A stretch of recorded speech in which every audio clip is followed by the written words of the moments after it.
Bienvenue à toi. Tu es stressé, bloqué dans ta vie pro ou perso, dans ton envie d'entreprendre ta vie comme tu la voudrais. Stressé par le présent, anxieux de l'avenir ou freiné par le passé. Tu es au bon endroit ici. Je suis Florent Monnier, et ici tu trouveras des partages, des astuces, des protocoles, que tu puisses mieux appréhender chaque jour et te réaiguiller sur un chemin qui est bon pour toi. Que tu trouves plus de plaisir, de joie au quotidien, car où il y a du plaisir, il y a de l'amour, et où il y a de l'amour, il y aura toujours toute l'énergie dont tu as besoin. Bonjour, bienvenue à toi. Aujourd'hui, je vais revenir sur le premier point qu'on a travaillé. Apprendre à se comprendre. Parce qu'on va rentrer dans la précision et on reviendra régulièrement sur des points qu'on a déjà vus pour te faire conscientiser un peu plus certaines choses, te faire retravailler certains points avec plus de précision. Aujourd'hui, je m'appuie notamment sur les travaux des Dr Ben Sabat et Sellier sur la gestion du stress. Contrairement à un western spaghetti bien connu, le monde ne se divise pas en 2 catégories, mais en 3 au niveau du stress. Alors certes, on est tous différents, on a chacun nos particularités. Mais on peut se diviser en grandes catégories, elles-mêmes divisées en plein de petites sous-catégories. Et du coup, aujourd'hui, je vais te demander, un peu comme un quiz à la Facebook, quel type de stressé es-tu ? Vois-tu, il y a 3 grands types. Le type A, le stressé extraverti, le stressé explosif, avec un bel exemple. Louis de Funès, si tu as vu ces films, je l'espère, des classiques, tu comprends très vite ce que c'est que le type explosif, le type extraverti. C'est les personnes colériques, agressives, souvent disproportionnées, je te ferai pas d'imitation de Louis de Funès aujourd'hui. Des gens sanguins. Est-ce que tu fais partie de ce type-là ? Un autre type, le type C, l'introverti. C'est Johnny Depp, par exemple. Isabelle Huppert. À toi de voir d'ailleurs, si tu veux t'entraîner. Quelles sont les personnes connues pour lesquelles tu peux désigner leur type de stress ? L'introverti, c'est l'opposé de l'extraverti, évidemment. C'est les personnes qui sont rongées de l'intérieur, les personnes qui intériorisent tout ce qui est réaction au stress. Personnes apparemment paisibles, mais en fait qui souffrent en silence. Est-ce que ça te parle un peu, ça aussi ? Et le type intermédiaire, le type B comme on l'appelle, la force tranquille. C'est-à-dire la personne qui gère son stress en pleine maîtrise, qui le gère parfaitement bien. En gros, c'est James Bond. Et on reviendra pas là-dessus, le meilleur James Bond, c'est Sean Connery. Voilà. J'impose ma vision. Bref, le type B, c'est la personne qui arrive à réagir de manière pondérée, qui utilise la bonne énergie pour répondre à quelque chose qui est stressant. Ni trop peu. La force tranquille quelque part. Alors toi, quelle est ta catégorie ? Alors tu vas te dire évidemment, si tu réfléchis un petit peu, je suis un peu de tout en fait. Oui.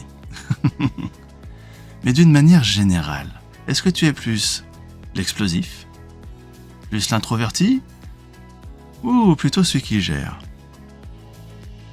Et pour aller dans plus de précision, comme tu as dû t'en rendre compte, il y a des moments où tu es d'un type explosif, d'un type introverti. Oui.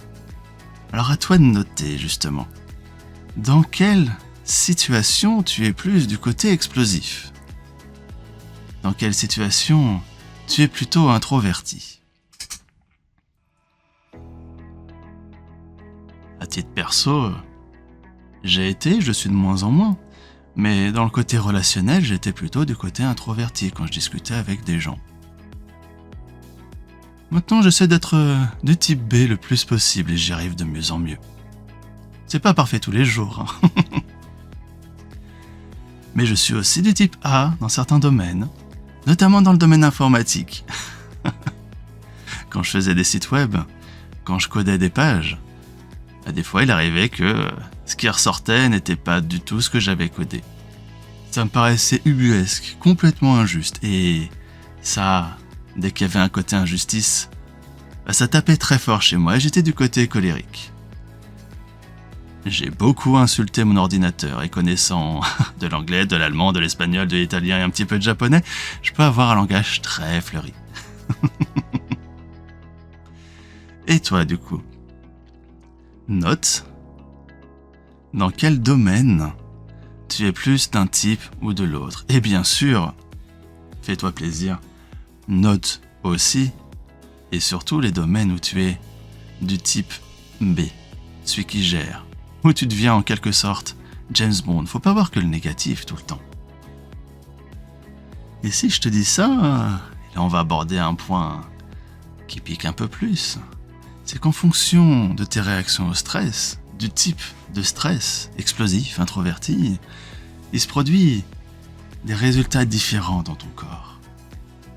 Et là, il va falloir faire un petit peu attention à toi. Si tu es très stressé, ton corps va être impacté par ton stress. Tu le sais très bien, tu le sens probablement déjà un petit peu.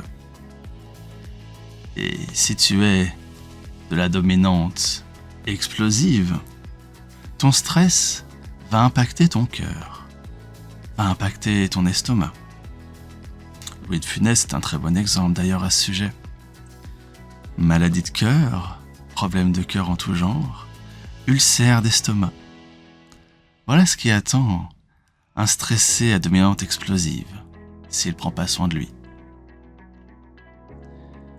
Pour le stressé introverti, c'est moins visible, c'est plus pernicieux.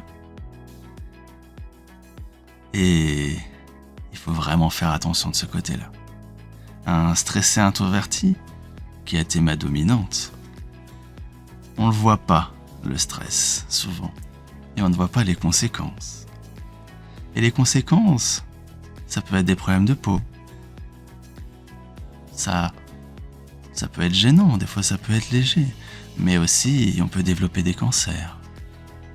Si on ne prend pas soin de soi et qu'on n'écoute pas son stress du côté introverti. Alors je t'invite vraiment à écouter ton corps et à comprendre comment tu fonctionnes, à prendre soin de toi et à noter. Quand est-ce que je suis explosif? Que tu puisses t'en rendre compte. Et avec un peu d'entraînement, tu arriveras à prendre du recul de plus en plus tôt et dédramatiser très rapidement ce qui te fait exploser. Et même chose pour le côté introverti. Quels sont les domaines de vie qui te font exploser? Que tu puisses désamorcer la situation rapidement, une fois que tu te comprendras bien. Quels sont les domaines où tu es introverti? Où du coup, il va falloir prendre du temps pour bien te comprendre et aussi t'écouter, pour justement prendre connaissance de ce stress que tu te caches, que tu puisses mettre des mots dessus, que tu puisses comprendre, t'écouter et remonter la pente, justement. Parce que oui, au final, on est tous stressés. Le stress, c'est la vie, c'est d'ailleurs le titre du livre que j'ai à côté de moi, du docteur Ben Sabat. Le stress, c'est la vie. Ouais. C'est pour ça que ma conférence a ce nom et que tu as une belle affiche avec Caradoc, moi qui suis un grand fan de Kaamelott. Tu seras toujours stressé, quoi qu'il arrive. Des fois, tu seras sainement stressé et des fois, tu seras pas du tout sainement stressé. Le stress n'est pas forcément quelque chose de négatif. On le découpe d'ailleurs.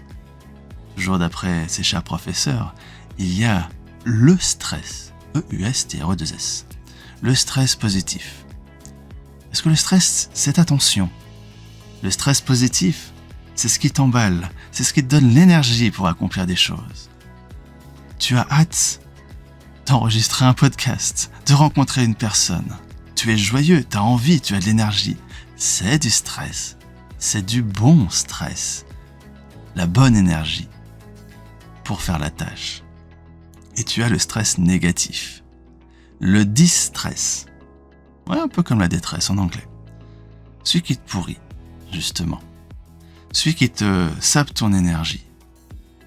Ou celui qui te fait exploser, qui du coup te fait perdre toute maîtrise.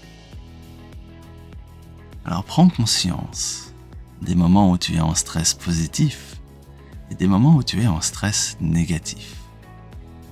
Parce qu'à terme, le but de ce podcast, entre autres, c'est que tu te rendes bien compte de où tu es à chaque instant et que tu puisses, si besoin est, te rééquilibrer, te réévaluer et te remettre sur les bons rails.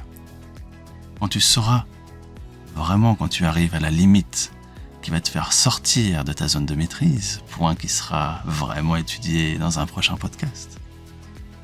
Quand tu sentiras que tu arrives vraiment à une limite, déjà tu auras fait un grand pas et instinctivement, avec un peu d'entraînement et d'exercice que je vais te donner, tu pourras te remettre parfaitement en zone de maîtrise et tu pourras être très longtemps dans ce type B. Voilà. Donc le but aujourd'hui de ce podcast, c'est grandiose, c'est deviens James Bond. En attendant, entraîne-toi bien, prends soin de toi.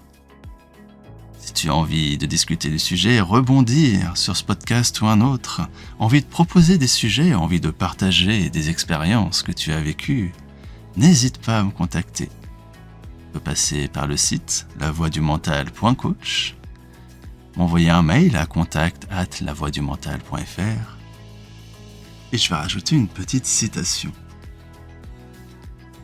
Il y a plein de types de stressés, comme on l'a dit. Ceux qui stressent d'en faire trop, ceux qui stressent de ne pas en faire assez. Et il y a les insatisfaits. Vois-tu, je cite, « Le vrai stress commence lorsque les frustrations prennent le pas sur des plaisirs infimes ou inexistants. On souffre quand on n'a aucun goût pour faire ce que l'on fait, ni pour quoi que ce soit. Alors, je t'invite vraiment à trouver comment mettre un peu plus de plaisir dans ce que tu fais. On fera vite un épisode spécial là-dessus. Parce que où il y a du plaisir, il y a de l'amour, et où il y a de l'amour, il y a toute l'énergie dont on a toujours besoin. À très vite au prochain épisode.